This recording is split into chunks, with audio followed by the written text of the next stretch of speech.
morning and welcome to NYSE TV Live. I'm Trinity Chavez and today is Friday, February 2nd, and we are coming to you live from the New York Stock Exchange, the epicenter of global financial markets. And today we are celebrating Alto Neuroscience, which will officially list here at the NYSE under ticker symbol ANRO. Now, to honor the occasion, we have Alto Neuroscience's branding all over this iconic building, from the cubes behind me above the trading floor to the DMM posts wrapped with their branding. We will get a closer look at that when we move to the trading floor in just a little bit. Now, the company's founder and CEO, Amit Etkin, will ring the opening bell and officially open up the U.S. equity markets. Now, Alto Neuroscience's mission is to bring every person suffering from a mental health condition the right treatment for them right away.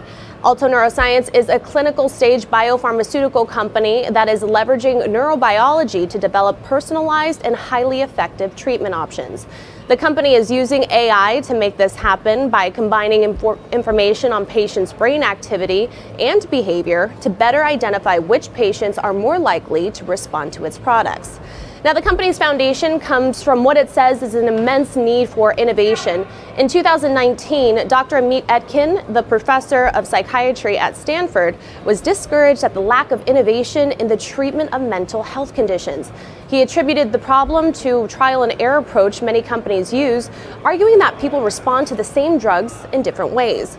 Now, the availability of new tools and existing drug candidates, along with a culmination of decade field-leading science, convinced Etkin to leave Stanford University and found Alto Neuroscience.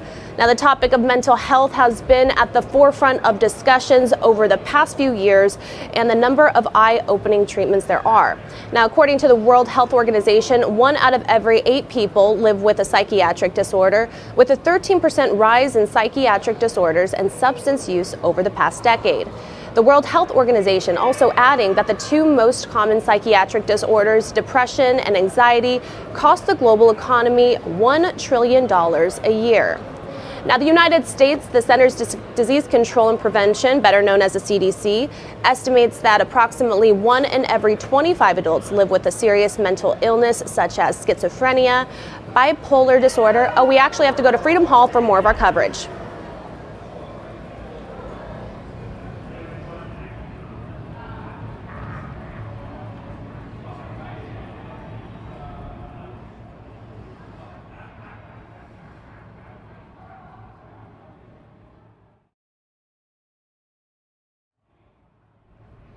We don't have audio.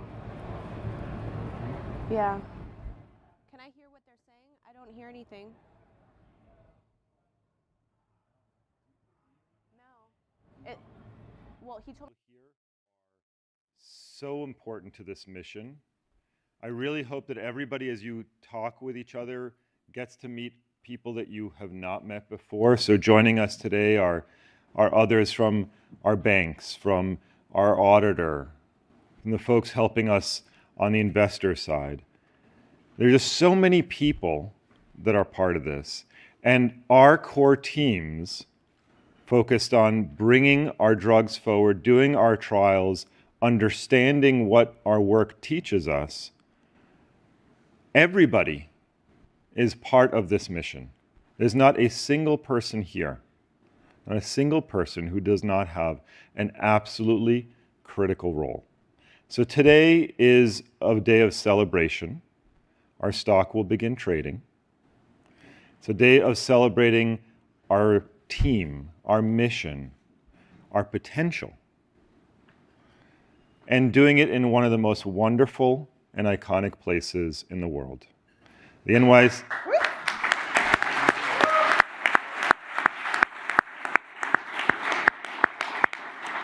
The NYSE has been a wonderful partner in all of this. The events, just the feeling here of bringing all of us together are going to go a huge way for an extremely long time. So thank you. And enjoy the morning, enjoy each other's company, and hopefully everybody gets to enjoy New York. Thank you.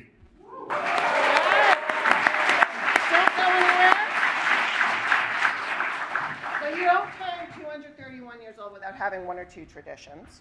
First, I want to present you with your original listing certificate. Congratulations, you are officially an NYSE listed company from today forward.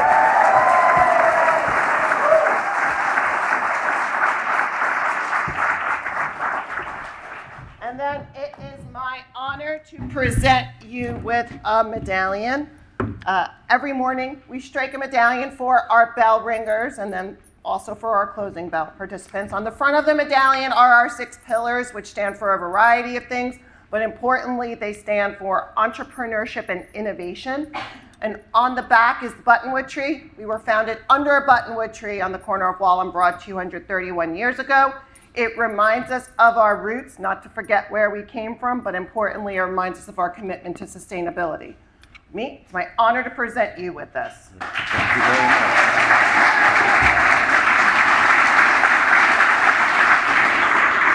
And then one of the other traditions is no one goes home empty-handed from NYSE, so you all will receive a slightly smaller medallion on your way out. It's a reminder of your time with us, this amazing milestone for you all, as well as a little bit of a good luck charm, which, based on the way your book was subscribed, I'm not sure you need it. The future is bright for you all. And then the last thing, last but certainly not least, we like bells at NYSE. So we're going to head on down in a few minutes to open the equity markets. And then a little bit later, when the market maker has solidified the various orders that are coming into the market, you are going to ring a second bell to open your stock. You're going to use this mallet to do that. So it's my honor to present you with this as well. Thank you very much.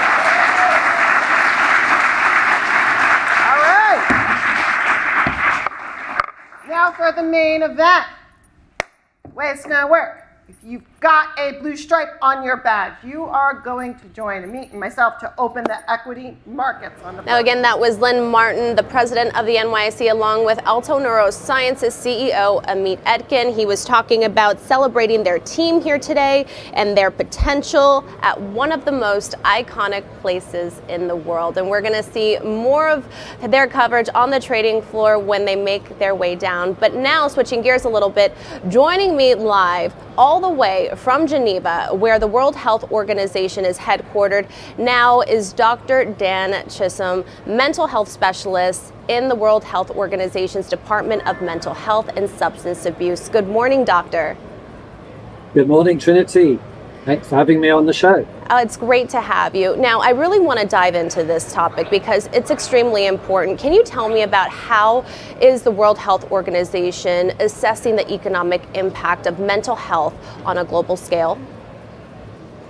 Yes, indeed I can. I guess I should start by first talking about the impact of diminished mental health on our well-being, whether psychological and social well-being.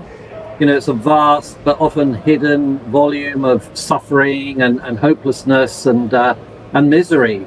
We sometimes refer to an iceberg to indicate that what you see doesn't even cover the half of it. But we can, of course, also from an economic angle, try to measure the economic consequences or impact, especially in terms of reduced participation in the workforce or reduce productivity in the workplace. And I think the best study we did is several years ago now. We undertook a global study of looking at depression and anxiety, two very common mental health conditions, and estimated that between them, these two conditions actually result in around 12 million lost work days per year. That's around 50 million years of work. And the cost of that came out at over $1 trillion to the global economy. Wow. Wow, those are staggering numbers. Now, can you tell me more about what key indicators or factors are considered when evaluating the economic burden of mental health issues? Absolutely. So, of course, there's the actual healthcare costs that are associated with caring and supporting people with these mental health conditions. That's part of it. But most of the economic studies that we and others have done have shown that that cost is dwarfed by these lost productivity costs in the workplace due to both absenteeism, people not making it into work at all, but also so-called presenteeism. So people are there but not able to function fully in the workplace due to their underlying health issues. And obviously the COVID-19 pandemic changed the world as we know it. Can you tell me about what measures does the World Health Organization recommend to mitigate these effects on individuals, communities, and economies post-pandemic? Yeah, I think we all found out and learned during the COVID pandemic just how important mental health is for ourselves, our families, and our communities. So the first thing perhaps to say is that we all can do better at looking after ourselves and those near and dear to us when it comes to mental health. Keeping mentally healthy, just like we talk about keeping physically healthy, and that can be from just taking time out to enjoying nature or a good walk, reading poetry, whatever it takes. We all find different ways in finding better mental health. But of course, the other two major points to consider would be, first, having access and availability of good mental health treatment and care in local health services. But I think I'd also want to stress here the importance of mental health in the workplace, given your show and who I'm talking to. Work can be a protective factor for mental health. We get a lot of satisfaction from working in working with colleagues, but it can also be an important risk factor for mental health, whether it's through unemployment or stress, burnout during work hours.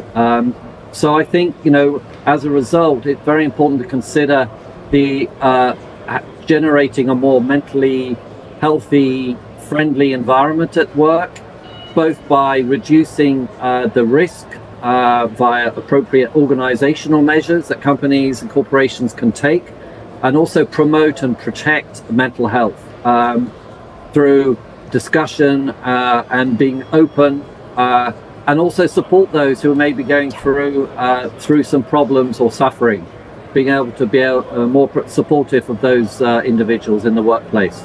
Now, Doctor, while we're getting images right now of the executive team from Alto Neuroscience's sign the Distinguished Guest Book there on the trading floor, I want to speak to you a little bit more about how countries and policymakers effectively prioritize mental health initiatives, the benefits that come with that, and within the broader economic strategies for sustainable development. Can you elaborate on this, please? Yes, mental health, partly because of COVID, but also because of the increased exposure of many populations to violence, conflict. There's a whole range of these risk factors. So as a result of that, mental health has certainly gone up the political agenda in recent years. So we are seeing countries putting more and more priority into this area, making political commitments to step up the provision of mental health services, part of universal health coverage, so we expect to see that continue over the coming years, because these issues are only getting more significant and more apparent by the day. We see, particularly perhaps in the younger generation, how badly affected they were by the COVID pandemic.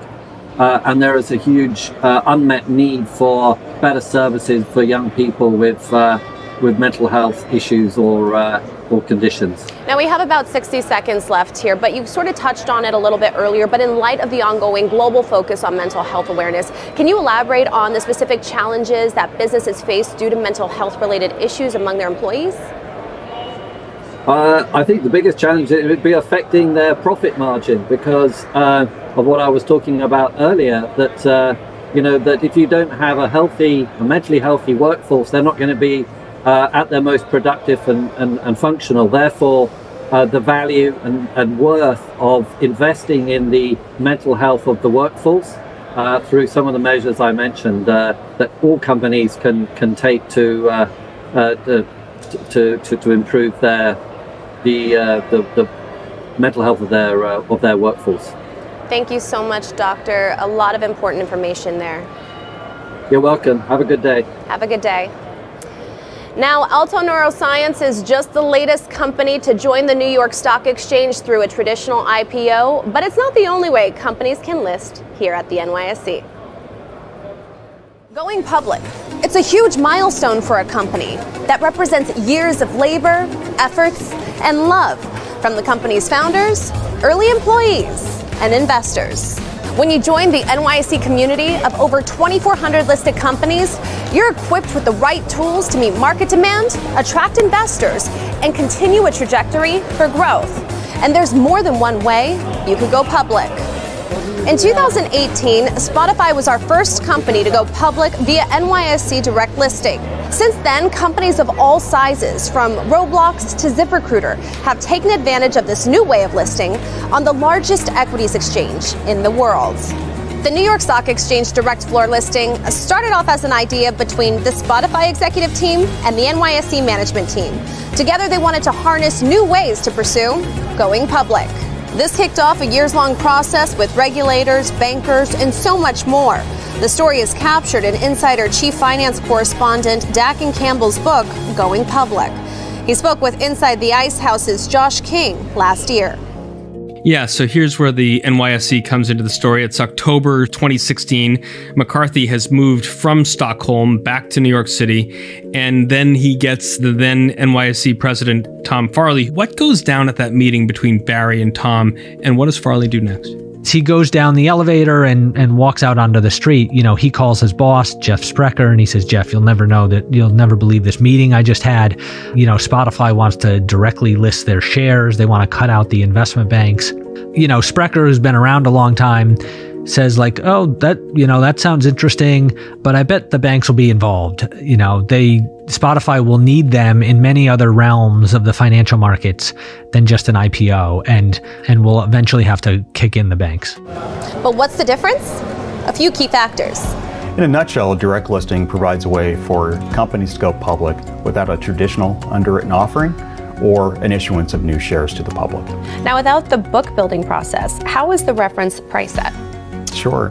So the reference price is really based on conversations that the New York Stock Exchange has with the financial advisors that are working on the transaction, and that's disclosed to the marketplace on the day before the listing day of the transaction. I think one of the benefits of the direct listing is that there really is no difference. Once the company is public, it's public just like any other public issuer. It has the same regulatory and reporting requirements. The main difference is just the fact that, unlike an IPO, there is no underwriter, so there's no stabilization activity in the aftermarket, and there's no underwriter that's been providing any other type of service. Very similar to a direct listing, the direct listing plus primary raise really just allows an issuer to sell shares itself, or primary shares, in the opening auction instead of or in addition to the selling shares that are being sold by the selling stakeholders. I would say that it's another option that issuers have as they consider other alternatives of being able to actually access the public markets, whether that's SPACs, IPOs, or a direct listing. No two companies are the same. Each will have its own unique, exciting story about the process of going public. And now, thanks to the innovation inside the New York Stock Exchange, there are now many ways to get you on this podium.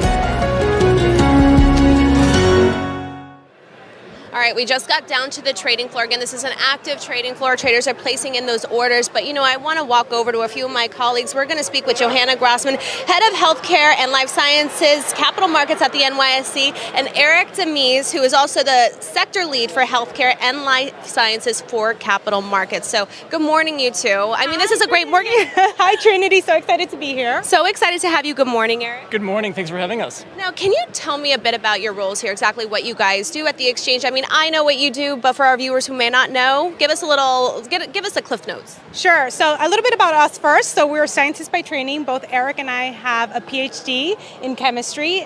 Prior to joining the New York Stock Exchange, we both built our careers in healthcare and life sciences. Currently at the New York Stock Exchange, we run healthcare and life sciences capital markets, meaning we work with private companies as they're looking to go public. Really, in our role is to get to know all the companies out there and bring them into the fold of all the things that the New York Stock Exchange does to support companies in that journey. And Eric, can you tell me about the significance of Alto Neuroscience's listing with us here today? Absolutely. So it's a major milestone for the company. It's celebratory in nature. There's a ton of excitement. But I think for this company, they're incredibly mission-driven. They believe strongly in their mission to help serve patients with hard-to-treat mental and neuropsychiatric disorders. So they're certainly focused on that mission, and we're excited to have them in our community, to have them back for many future milestones, delivering for the patients they care about a lot. And Johanna, can you tell me more about how the NYSE is investing in the biotech sector? Sure. So we have developed several programs to support biotechs looking to go public. One of them is our pre-revenue fee relief program. Another one that I really like to showcase is our flexible IR services package, which both programs were really meant to support private companies as they flip to that public life. And Eric, can you tell me more about, the Alto Neuroscience is here, the biggest trends that right now we're seeing in the biotech sector and what investors should be looking out for? Absolutely. So I could talk about this all day, but I think number one, Alto Neuroscience is leveraging AI to help serve their patients. So we're seeing AI as a major point of excitement in the biotech space. I think the continued development of cell and gene therapies and the use of RNA as a therapeutic modality to treat hard-to-treat diseases. We're very excited about all of those. And Johanna, we have about 30 seconds left here, but can you tell me more about the NYC healthcare initiatives that are taking place and how Alto's impact will be on the community? I think this is going to be a fantastic data point for the industry in general. Coming out of the JP Morgan earlier this month, or actually last month, a lot of optimism within biotech specifically. We've seen really good deals go out. Alto, amazing. We're here, and we're just optimistic. We have tons of conversations with biotechs that are looking to access the public markets in 2024, and we're going to hopefully see them on that podium soon. Yes. We're going to put all the good vibes out there. It's a great way to kick off 2024 and a lot to look forward to. Thank you both for joining me. Thank you, Trinity. Thanks, Eric. Appreciate it. Thank you. Now, the AI Biotech Summit was just here at the NYSE, so we're going to take a look at some of the highlights from that event. We'll be right back.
All right, you guys, the crowd is filling up behind me. Let's take a look at who's all here. I mean, this is some of Alto Bioneurology. Sorry, excuse me. This is just some of their friends, colleagues, supporters of Alto Neuroscience ringing the opening bell today, opening up the U.S. equity markets. Lynn Martin right now is up there sort of explaining the lay of the land and how it's going to work and what they need to do when they open up the U.S. equity markets. I mean, you guys are going to get very excited, right, when we open up the market?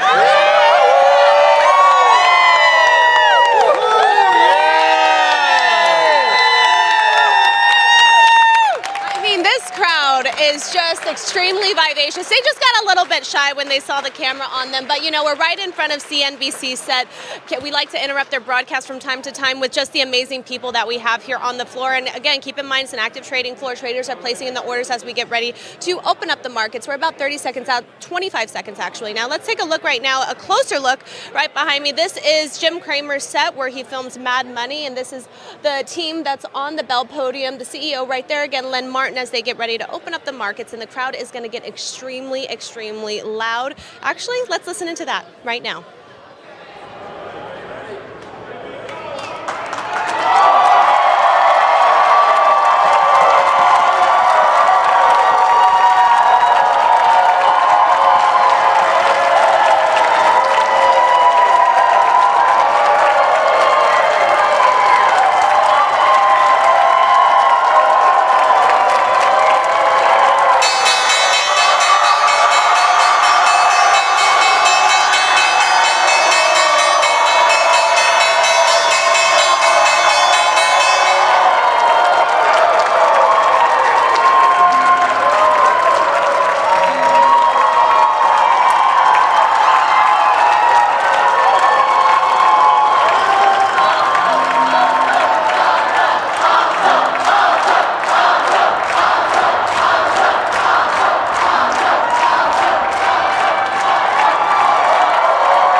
it's official. The U.S. equity markets are now open. Markets are trading. And to talk more about, though, the biopharmaceutical sector is founder of Biotech TV, Brad LaCar. I mean, it's great to have you. Good morning. It's great to be here. How exciting is this? I mean, the crowd was chanting. The crowd was chanting. I mean, everybody's very, very excited. I feel like I'm at a football game or something. It's amazing. It's amazing to have you here today. You know, let's talk about some of the storylines that you're covering right now on Biotech TV. So biotech, this is biology's decade, and the company that's IPOing behind us, Alto Neuroscience, is a great example of that. Like using advances in biology and computing power, our understanding of the brain today is just so much more better than it was in years and decades past. And so you're going to see a lot of improvements in things like depression and schizophrenia and hopefully Alzheimer's and a lot of these diseases that have been huge unmet needs over previous years. Now, we just saw Alto Neuroscience ring the opening bell, and you know they're listed here with us at the NYSE. Tell me about the broader market. What's the impact it's going to have on the biotech industry?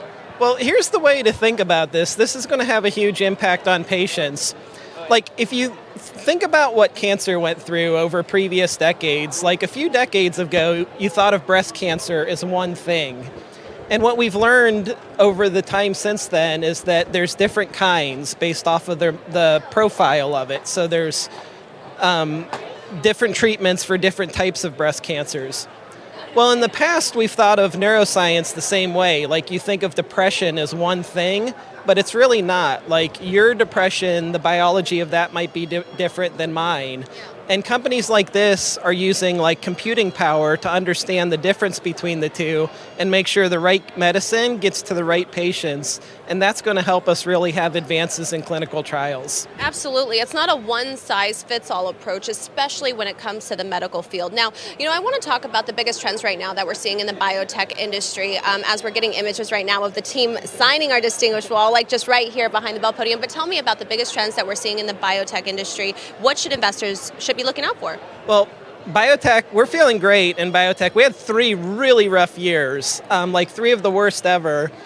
And we've had a huge rally. November and December were the best 2 months in biotech history.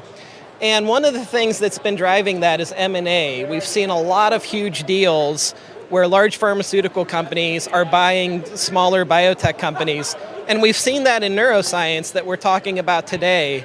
There was like a $7 billion deal for a company called Cerevel, $14 billion for Karuna. And so you're seeing these advances really be accepted by the large pharmaceutical companies, and that's a great thing for the biotech sector. Tell me about what are some of your biggest predictions for 2024 in the industry? Well, I think there's like some hot areas of science right now, like neuroscience is one of those. Another thing is antibody drug conjugates in cancer. That's something that people are really focused on. And another thing called radiopharmaceuticals, which is in a very targeted fashion getting radiation, like specifically to cancer.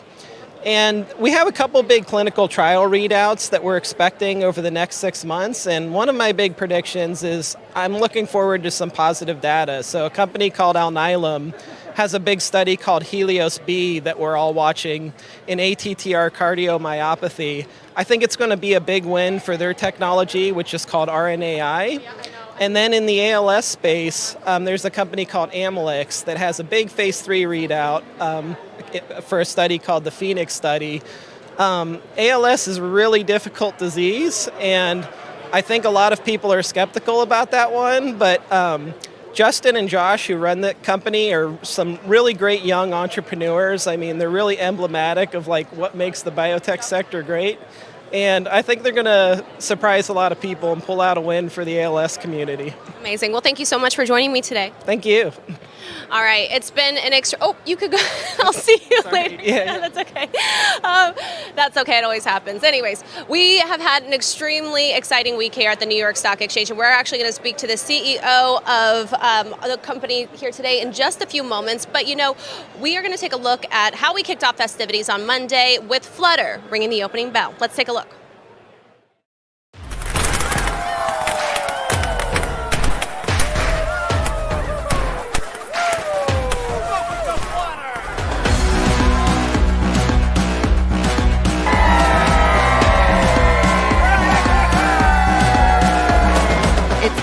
honor to have the largest gaming platform, the leading sportsbook. Now is the moment you get the global recognition that you all deserve. I'd like to thank the entire team for their help and hard work. I know this will be the start of a long and successful partnership, and everyone at Flutter is proud to join such a distinguished list of companies on this great stock exchange.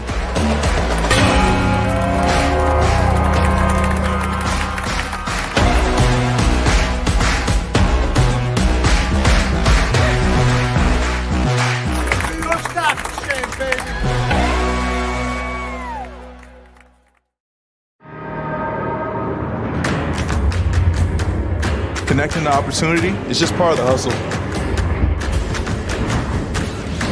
Opportunity is using data to create a competitive advantage.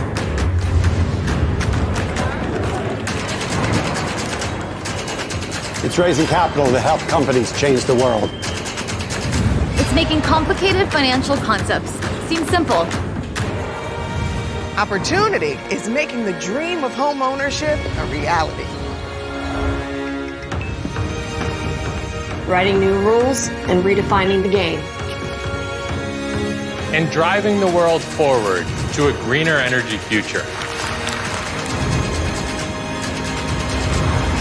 Opportunity is setting a goal. And charting a course to get there.